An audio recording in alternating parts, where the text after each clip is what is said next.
Iglesia de Nazareno Alfa, feliz domingo, sean ustedes bienvenidos. Los saluda el pastor Mario Mejía. También saludo muy en especial a aquellas personas que se están conectando por primera vez a nuestras transmisiones. Qué bueno que le dio clic y qué bueno que se determine a participar con nosotros de estas enseñanzas. Estoy seguro que serán de bendición para su vida. Bueno, llegamos a noviembre, se acabó el mes. Y junto con el mes estamos terminando esta serie de 17 enseñanzas acerca de la fe. Una fe que trasciende, una fe que nos ayuda a llegar a la otra orilla. El día de hoy quiero compartir con ustedes como cierre una fe real contra una fe falsa. 4 parámetros para comprobar si tenemos una fe real. Acompáñenme con su vista en la pantalla. Voy a estarle leyendo nuevamente la carta universal del apóstol Santiago, pero ahora en el capítulo 2, versos del 14 al 17, en la Nueva Traducción Viviente. Amados hermanos, ¿de qué sirve a uno decir que tiene fe si no lo demuestra con sus acciones? ¿Puede esa clase de fe salvar a alguien? Supóngase que ven a un hermano o una hermana que no tiene qué comer ni con qué vestirse y uno de ustedes le dice: adiós, que tengas un buen día, abrígate mucho y aliméntate bien. Pero no le da ni el alimento ni la ropa. ¿Para qué le sirve? Como pueden ver, la fe por sí sola no es suficiente a menos que produzca buenas acciones. Está muerta y es inútil. Nuestra cultura está invadida de imitaciones. El día de hoy casi todo se puede imitar. Hay relojes falsos, hay pelucas falsas, pestañas falsas, uñas falsas y otras partes del cuerpo que no puedo mencionar, no sería muy propio, que son falsas. Hay personas que están en internet falso, con una identidad falsa, hablando de cosas falsas. Está lleno el internet de noticias falsas, fake news, noticias falsas. Y sabe que vivimos en una época de falsedad. Ahora, cuando hablamos de la fe, la falsificación no sirve. Por ejemplo, a mí me gustan los relojes, me apasionan los relojes. Y me gustan los relojes buenos de marca, pero jamás he podido tener uno. Y creo que tampoco lo haría por el costo. Es muy elevado el costo para una sola pieza. Pero si pudiera tener una imitación, me agradaría decir: aquí está mi Rolex. Aparte, en caso de un accidente, un asalto en la calle, pues no me dolería tanto perder un reloj que me costó unos cuantos cientos de pesos a perder una joya que vale una pequeña fortuna. Para esos casos está bien. Si usted se arregla, se puso un corte, se puso unas uñas y se siente muy cómoda, qué bueno, que se vea bien, que se sienta bien. En ese caso, las imitaciones funcionan. Tal vez usted no pueda traer una bolsa de diseñador que valga 25,000 pesos, pero puede traer una bolsa de imitación que se ve casi igual y a usted le da la sensación que trae su marca. Está bien, para eso no hay problema. Pero vuelvo a repetir, cuando se trata de nuestra relación con Dios, la fe falsa no sirve. Necesitamos una fe verdadera. La Biblia está llena de miles de promesas de Dios, lo hemos dicho ya en varias ocasiones. Y esas promesas son sí y son amén para mí en Cristo, siempre y cuando que tenga una fe verdadera. La fe falsa no alcanza las promesas de Dios. La fe falsa no puede tener una relación con Dios. Solamente es a través de una fe verdadera que esta conexión espiritual se da. Déjeme decirle algo. Hace algunos meses fui estafado en internet haciendo una compra donde no fui cuidadoso. Quería comprar un sillón para mi espalda. Paso muchas horas sentado escribiendo y entonces hice mi compra. Poco tiempo después descubrí que la compra la había hecho en China y empecé a sufrir. Sí, me estafaron. Al final del día, después de casi 3 meses, no me llegó mi sillón esperado para mi espalda, sino me llegó una cajita de alhaja con un anillo aparentemente de oro. Dije, bueno, si es de oro, al menos a lo mejor alcanza a recuperar mi inversión. Fuimos a evaluarlo y nos dijeron, ¿sabe qué? Tenemos que raspar el anillo para llegar adentro del metal y comprobar si todo el metal es oro. ¿Está de acuerdo? Dije, bueno, pues está de acuerdo. Si es una baratija, se va a ver. Y si vale la pena, pues bueno, va a tener un pequeño rasponcito. Lo rasparon y ¿qué cree? Sí, tiene razón, acertó. No era de oro. ¿Quién sabe qué chatarra de metal sea? La cosa es que me estafaron totalmente. De entrada, el hecho que me hubiera llegado un anillo que no pedí en lugar del sillón que pedí ya era una estafa. Pero bueno, corrí el riesgo. Desafortunadamente no fui prudente al hacer mi compra. Y ¿sabe qué? Cuando el anillo fue sometido al corte, el anillo no funcionó, demostró que era un anillo falso. Del mismo modo, cuando usted y yo estamos hablando de nuestra relación con Dios, una fe falsa, cuando es sometida a la prueba, se derretirá, no aguantará. Cuando yo estoy enfrentando un problema y mi fe es falsa, mi fe no me soportará.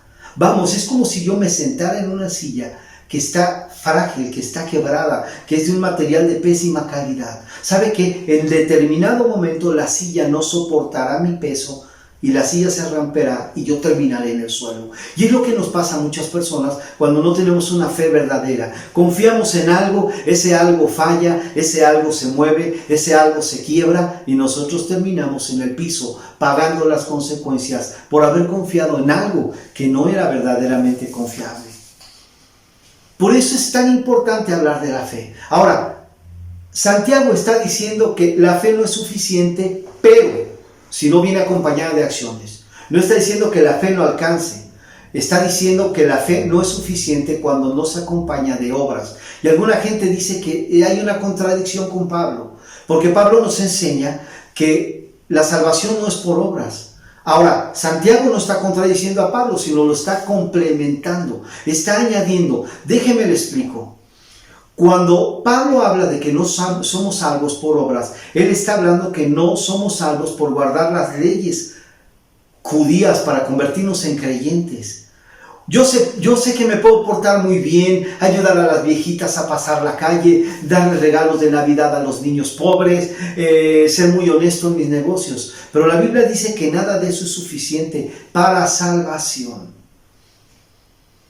Pero lo que está hablando Santiago es que las buenas obras se necesitan para demostrar que mi fe es verdadera, no para ser salvo. Fui salvo por la fe. ¿Y cómo sé que mi fe es verdadera? Por las obras. ¿Me va entendiendo? Entonces es complementario. Quiero que hablemos primero 4 puntos que nos dejan ver cómo es una fe irreal o falsa. En primer lugar, la fe real no consiste solamente en palabras, no es solo hablar. Santiago 2:14 dice: amados hermanos, ¿de qué le sirve a uno decir que tiene fe si no lo demuestra con sus acciones? ¿Puede esa clase de fe salvar a alguien? El texto de qué sirve tener fe si no hay ninguna acción en su vida está hablando que la fe real no solamente son palabras, es más que una oración que decimos de memoria. A veces oramos antes de acostarnos: Señor, guarda mi alma. Eso no significa que sea un buen creyente, ni significa que realmente tenga una relación con el Señor. Solamente estoy repitiendo frases de memoria. Repetir algo que escuché decir a otras personas y que se me hizo muy espiritual o muy profundo no significa que yo tenga una fe real. Afirmar que mi fe es real no prueba que la tenga. Conocer todas las frases religiosas tampoco es una prueba. ¿Conoce a alguien que cuando lo oye hablar parece un supercreyente, pero cuando analiza su vida está a 180 grados de distancia? O sea, predico para el norte, pero vivo para el sur. Se llama testimonio. El testimonio complementa lo que digo con mis palabras. Porque, amado, cualquier persona puede hablar, cualquier persona puede aprenderse un lenguaje religioso, pero el hecho que yo lo sepa no significa que mi fe es verdadera. Déjeme decirle algo que le va a confrontar. En México, la mayoría de las personas afirman ser creyentes en Dios. Más del 95% de la población en México se dice creyente en Dios, en el Dios de la fe cristiana. El tema es que no vivimos como ese Dios que decimos creer nos indica que vivamos. Hay gente que sale en la tele y dice: yo le doy gracias al de arriba. ¿Quién es el de arriba? ¿El productor? ¿Es su jefe? ¿Su manager? ¿A qué de arriba se refiere? No es al Dios en el que verdaderamente deberíamos de creer. El que diga que cree en Dios no significa que tenga una verdadera fe en Él. Mire lo que dice Mateo 7:21. Jesús lo dice, póngame atención. No todo el que me dice Señor, Señor, entrará en el reino de los cielos. Jesús afirma que las únicas personas que entrarán, dice, solo entrarán aquellos que verdaderamente hacen la voluntad de mi Padre que está en el cielo. O sea, no es solamente lo que decimos, sino también es lo que hacemos. Yo puedo decirles que soy un excelente jugador de fútbol, pero si al día de mañana o al rato nos vamos a jugar un partidito y usted me va a agarrar la pelota, usted va a decir, el pastor no juega nada. ¿Cómo se va a dar cuenta? Yo puedo decir, soy un excelente cocinero, soy casi un chef, y un día le invito a desayunar y le hago unos huevitos y se los entrego todos destrozados, todos quemados. Caliento el agua y el agua se me quema. Usted va a decir, bueno, él dice que es un buen cocinero, pero la verdad no sabe cocinar. Eso es lo que sucede. La fe no son solamente palabras. Si usted tiene una fe que está basada en las palabras, su fe no es verdadera, tiene el riesgo de tener una fe de imitación. En segundo lugar, el segundo parámetro que me ayuda a descubrir si mi fe es verdadera o falsa. La fe real es más que una emoción, y esto nos va a pegar a muchos. Puedo sentirme inspirado, conmovido, estar llorando, sentir que se me pone la piel de gallina cuando estamos en el templo, en la adoración. Pero mire lo que dice Santiago 2, versos 15 al 17. Supóngase que ve a un hermano o una hermana que no tiene que comer ni con qué vestirse, y uno de ustedes le dice, adiós, que tengas un buen día, abrígate mucho y aliméntate bien, pero no le da ni alimento ni ropa. ¿Para qué le sirve? La fe, si no va acompañada de una acción, no funciona, está muerta, lo dice Santiago. En este momento hay miles, millones de personas sin trabajo en todo el mundo, en nuestro propio país. Gente que está necesitando comida y lo más básico. Cuando nos acercamos a ellos, no podemos decirle, voy a orar por ti. Sabe que ellos no necesitan nuestras oraciones, sabe que necesitan comida.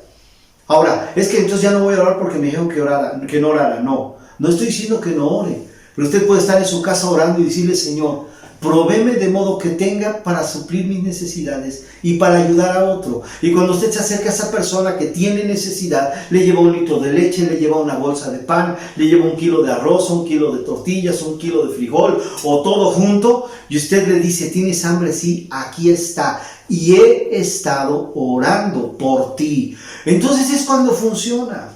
Es cuando realmente siento carga por las demás personas. Si accidentalmente yo ahorita al salir cerrar la puerta de mi automóvil y se me quedara el dedo atorado, ¿qué necesito yo? Que usted venga y me diga, oh pastor, qué doloroso es. Yo ya lo he vivido.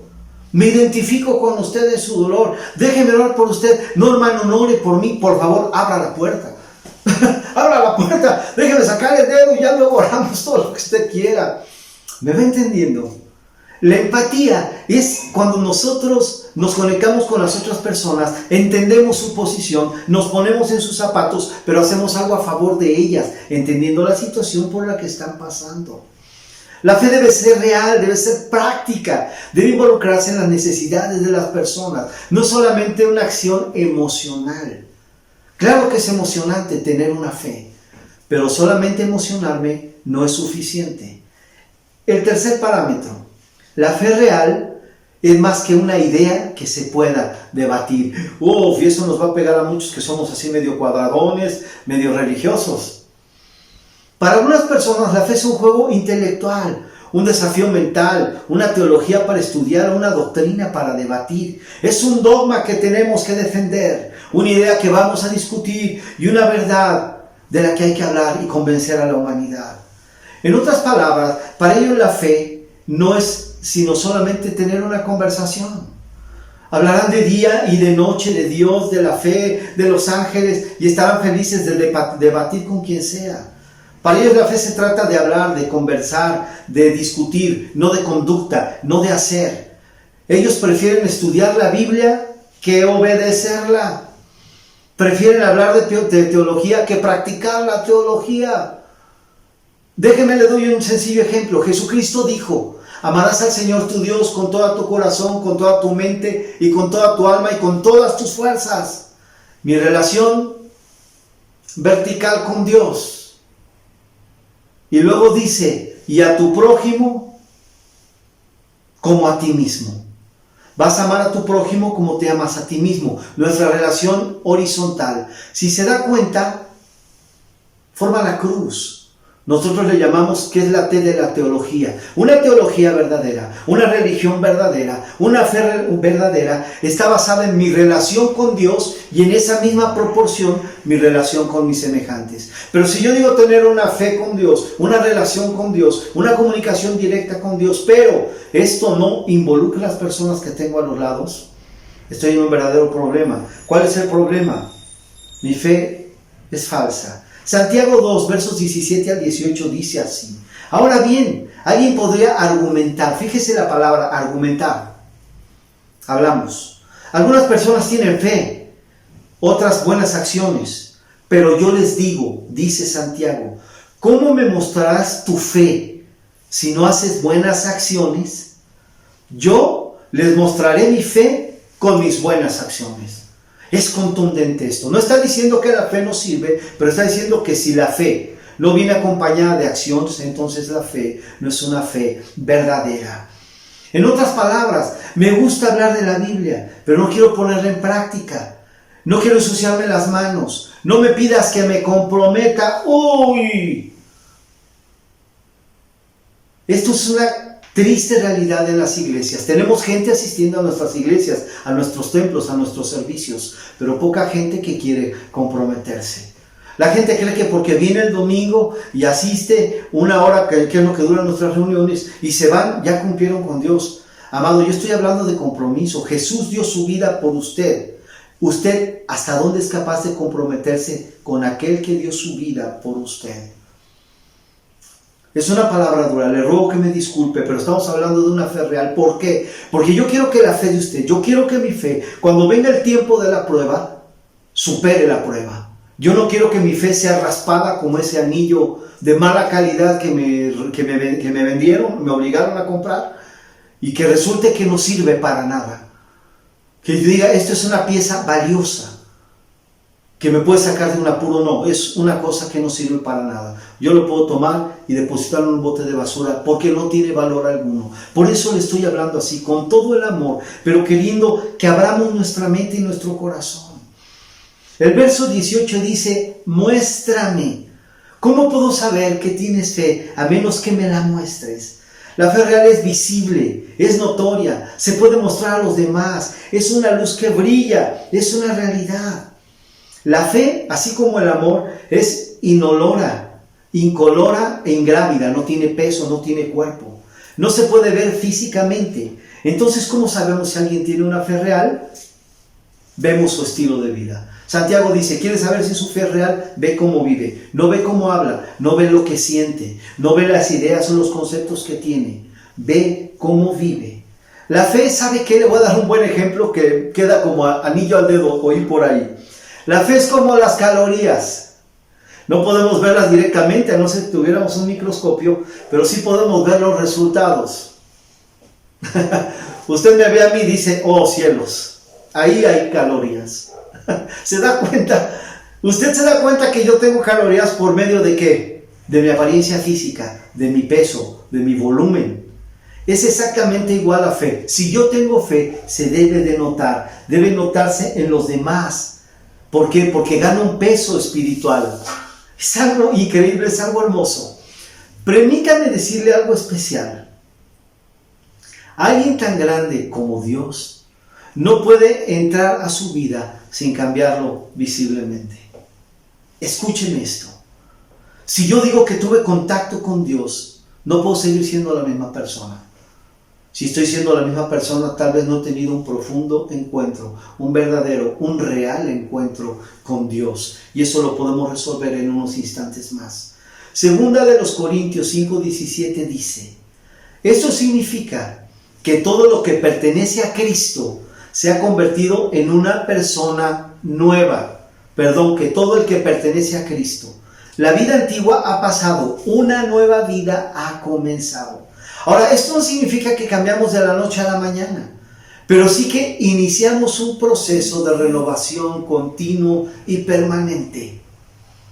Si usted va por la calle y toca un cable de corriente de luz y el cable tiene corriente, usted no va a poder ocultar que agarró el cable.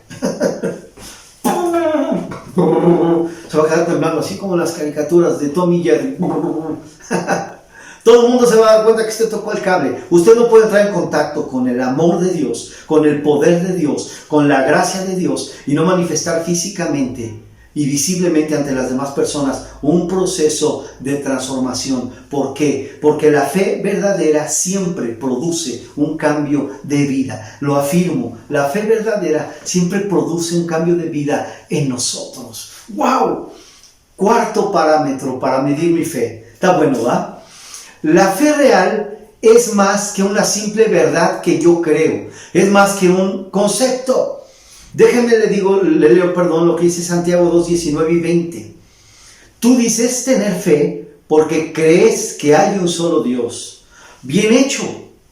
Aún los demonios lo creen y tiemblan aterrorizados. ¡Qué tontería! ¿Acaso no te das cuenta que la fe sin buenas acciones es inútil? No lo dije yo. Está escrito. Santiago habla fuerte. Habla pesadito, Santiago. ¡Qué tremendas palabras! La fe en Dios es inútil si no hacemos nada. Si no hacemos lo que Él quiere que hagamos, nuestra fe es inútil. A lo largo de mi vida he escuchado a muchas personas decir, yo creo en Dios. Como dije hace rato, en nuestro país más del 95% de la población dice creer en Dios. Profesa una religión que dice creer en Dios. Pero ¿sabe qué? Santiago nos acaba de desarmar con esa expresión. El diablo cree en Dios. ¿Lo sabía usted? El diablo no es ateo. Y no es tonto el diablo. El diablo no es ateo. Incluso Satanás cree en Dios. Pero ¿sabe qué? Satanás no lo vamos a encontrar en el cielo. Los demonios creen en Dios, dice Santiago, pero tampoco entrarán en el cielo. ¿Por qué? Porque una cosa es tener un conocimiento mental acerca de Dios, un concepto de Dios, y otra cosa es obedecer a Dios, amar a Dios, confiar en Dios y servir a Dios. Esto es algo tremendo. Hace unos días hablaba con un amigo y yo le comentaba, la gente tiene fe en las cosas, tiene fe en las personas, tiene fe en los objetos, tiene fe en las situaciones, tiene fe en la naturaleza. Usted y yo fuimos diseñados para tener fe. Compartí el miércoles y decía, usted no duda que el día de mañana a las 10 de la mañana el sol va a estar ahí arriba. Tenemos fe que el sol va a salir. Ahora, ¿hay una garantía? Bueno, como garantía como tal no. Puede que a lo mejor un día el sol ya no salga, pero al menos hasta hoy sí ha salido siempre. Cuando yo me siento en una silla, es un ejemplo que también he dado, yo confío, pongo mi fe en la silla. ¿Qué hice? Deposito todo mi peso en ella. A veces hasta levanta uno los piecitos. ¿Qué estoy haciendo? Estoy confiando en que esa silla tiene la capacidad de sostenerme. Es de lo que estamos hablando. La gente tiene un concepto de Dios. No es que yo creo que Dios debería actuar así. Es que si Dios existiera sería así. Pero amado, Dios no es un concepto. Usted y yo podemos tener un concepto de alguna persona y este concepto puede ser más o menos cercano o totalmente despegado de la realidad de quien esa persona es. Las personas no son el concepto que tenemos de ellas, sino las personas son como son, independientemente de nuestros conceptos. ¿Quién nos muestra a Dios su carácter, su poder, su amor, su gracia? Las Sagradas Escrituras nos muestran a Dios. Conocemos a Dios a través de las Sagradas Escrituras. Conocemos a Dios a través de su obra en la naturaleza, quienes creemos que Dios es el Dios creador y la inteligencia suprema que armó todo esto que conocemos, que es maravilloso y que es perfecto. Pero hay gente que tiene conceptos de Dios tan alejados de la realidad y pone su fe en cualquier cosa. ¿Cuál es el problema? Que cuando viene la crisis, la situación, la pandemia, las dificultades, todo lo que aquellas personas estaban confiando se derrumba. ¿Y quiénes permanecen de pie? Los que se apoyaron con toda su fuerza en lo que no se mueve. Dice la Escritura, en la roca inconmovible de los tiempos. Y la roca es Cristo. Por eso es tan importante una fe real. Porque sabe que a todos nos van a llegar las tormentas, los vientos, las tempestades, los huracanes. La única manera de soportarlos es si estamos firmes, en un terreno firme. Porque yo me puedo parar bien derecho, puedo abrazarme con todas mis fuerzas de un árbol, pero si ese árbol es arrancado por el viento, el árbol y yo volaremos por los aires. Pero yo necesito asirme de una roca que no puede conmover ni los ríos, ni los vientos, ni los mares, ni las tempestades, ni las circunstancias. Por eso es tan importante su fe. Por eso es tan importante que su fe esté aplicada en el Dios verdadero. Miren lo que dice Santiago capítulo 22, versos 26. Él dice, así como el cuerpo sin aliento está muerto, así también la fe sin buenas obras, sin buenas acciones, está muerta. La palabra clave en todos los textos que hemos leído el día de hoy es hacer. Ese es el punto. La fe se refleja en mi estilo de vida. Si no hay ningún cambio en mi vida, entonces no tengo una fe real, tengo una fe falsa. Primera a los Corintios 16, 13 y 14 dice Pablo, estén alerta, permanezcan firmes en la fe, sean valientes, sean fuertes y hagan todo con amor. Ese es un buen texto para memorizar en estos tiempos de pandemia. Mantén firme tu fe, sé valiente, sé fuerte, haz todo con amor. ¿Qué estamos haciendo para mantenernos firmes en la fe?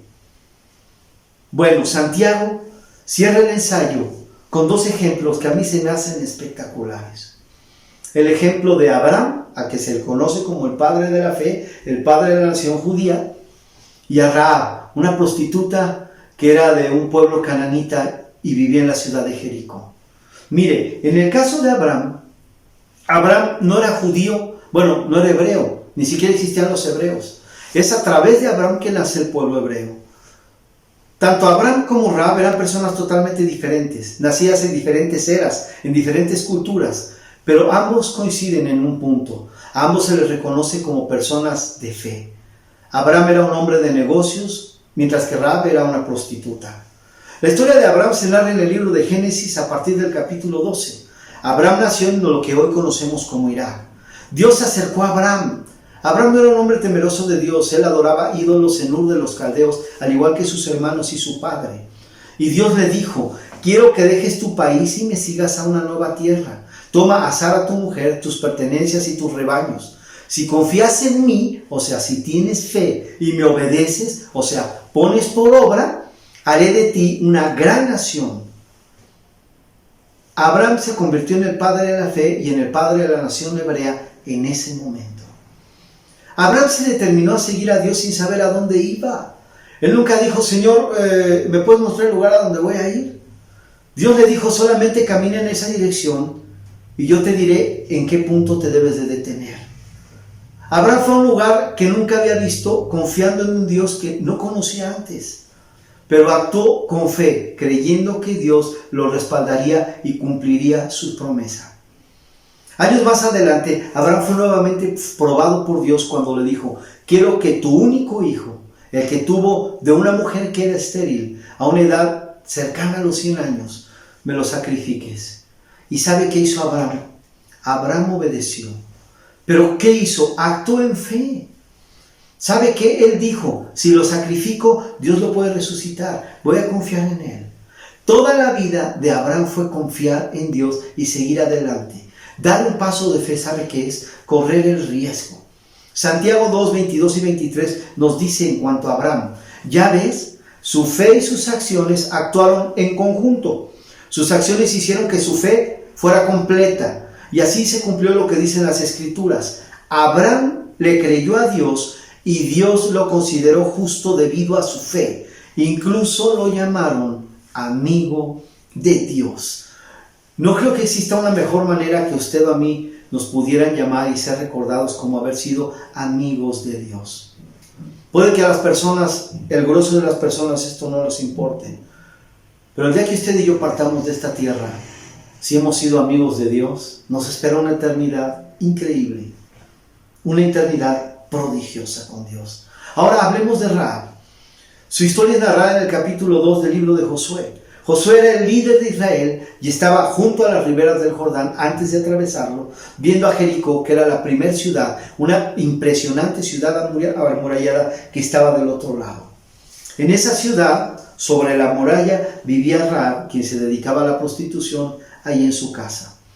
Josué mandó a 2 espías para que vieran la tierra. Pero sabe que Jericó, dice la Escritura, que estaba cerrada. y cuidaba a toda la gente que entraba y salía. ¿Por causa de qué? Precisamente de que no se fuera a infiltrar el pueblo hebreo.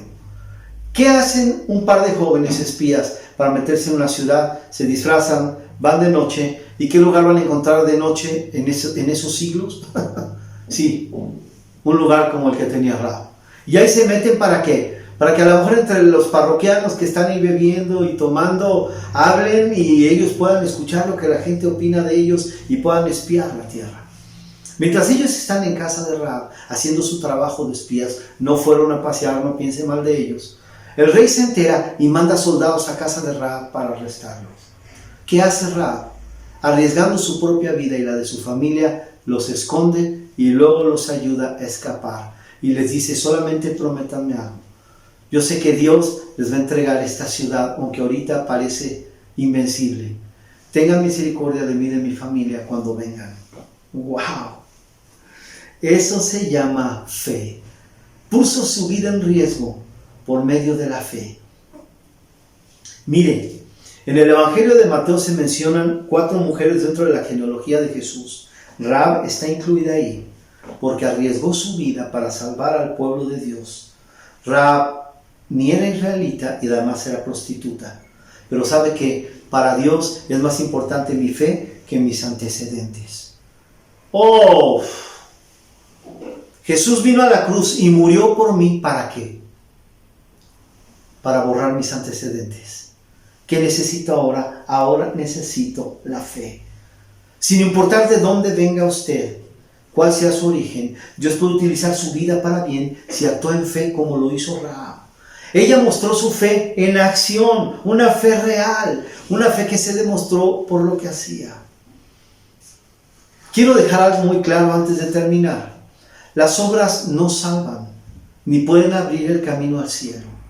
No podemos ganar por nosotros mismos el cielo. Efesios 2, 8 al 10 dice así: Dios los salvó por su gracia cuando creyeron. ¿Cuándo nos salvó Dios? Por su gracia cuando creímos. Ustedes no tienen ningún mérito en eso, dice Pablo. Es un regalo de Dios, es un don. La salvación no es un premio por las cosas buenas que hayamos hecho, añade Pablo. Así que ninguno de nosotros puede jactarse de ser salvo, pues somos la obra maestra de Dios. Él nos creó de nuevo en Cristo, a fin de que hagamos las cosas buenas que Él preparó para nosotros tiempo atrás. Vamos entendiendo, Dios viene, Dios se acerca a mí, Dios provee la salvación a través de Jesús. Dios me salva y ya que soy salvo, me prepara para que haga las obras que Él ya tenía para mí. Dios me salva por medio de la fe para que yo haga las obras. Dios ha planeado su vida, Dios ha planeado mi vida para marcar una diferencia en este mundo. Quiero cerrar con esto. Las buenas obras no son la raíz de su salvación, pero son el fruto que demuestran que usted es salvo. Las buenas obras no le hacen a usted un creyente. Las buenas obras demuestran que usted es un creyente. Si usted quiere saber si tiene una fe verdadera, una fe real, yo le animo a que compare su fe con los 4 parámetros que vimos y con los ejemplos de Abraham y de Rahab. Tal vez usted hoy en casa dice: pero es que yo nunca he tenido esta fe. La Escritura dice que nosotros recibimos el perdón de Dios, su salvación y su gracia por medio de la fe, o sea, de creer. Si usted tiene hoy en su corazón una pequeña llamita encendida que dice: sí, quiero creer, yo le voy a pedir con todo el respeto que me merece usted, que cierre sus ojitos ahí en su lugar y que me acompañe en esta sencilla oración de fe y diga así: Dios y Padre bueno, yo sé que no soy perfecto, es más, tú conoces mi vida, he fallado, he pecado delante de ti y tú estabas presente. Hoy he aprendido que mis buenas obras no me van a salvar. Debo de hacer buenas obras, sí, pero no me van a salvar, que es la fe la que me salva. Por eso el día de hoy yo decido creer que Jesús vino a esta tierra y que es tu Hijo unigénito, que nació de María siendo virgen, que vivió sin falta y sin pecado, y que murió en una cruz injustamente para perdonar mis pecados. Como dice la Escritura, creo que su sangre derramada me limpia de todo pecado. Hoy Jesús Acepto tu perdón y acepto tu regalo de salvación. Acepto por medio de la fe que tu palabra dice que tú el día de hoy me adoptas como un hijo de Dios y me sellas con el Espíritu Santo y me preparas para hacer todas las buenas obras que has preparado de antemano para que yo camine en ellas. Hoy me declaro salvo por la fe en ti, Jesús. Hoy, Dios, me declaro tu hijo porque he creído en tus palabras y en tus promesas. Y el día de hoy me comprometo a seguirte y a obedecer lo que dice tu palabra, para que entonces mi fruto y mis obras den testimonio de que mi fe y mi decisión ha sido real. Gracias, Señor, en el nombre de Jesús. Amén. Amigas y amigos, si ustedes han hecho esta oración, que Dios les bendiga. Créanlo por medio de la fe, porque es lo que la Biblia dice. Recibimos la salvación por fe. Y ahora determine hacer las buenas obras que Dios ha preparado para que usted camine. Muchísimas gracias por haberse conectado con nosotros para esta transmisión y para este ciclo de enseñanzas. Si tiene dudas o no ha visto toda la serie, le animo, vaya a la lista de reproducción del canal y revísela. Son 17 mensajes que el domingo y miércoles hemos venido compartiendo. Si no se ha suscrito, dele clic y suscríbase. Dele clic a la campana de notificaciones, denos dedito arriba, pónganos sus comentarios, por favor. Si necesita oración, mándenos un correo al correo que aparece en la pantalla. Y yo solamente me despido. Disfrute su domingo, que Dios le bendiga. Nos vemos en la siguiente transmisión. Muchas gracias.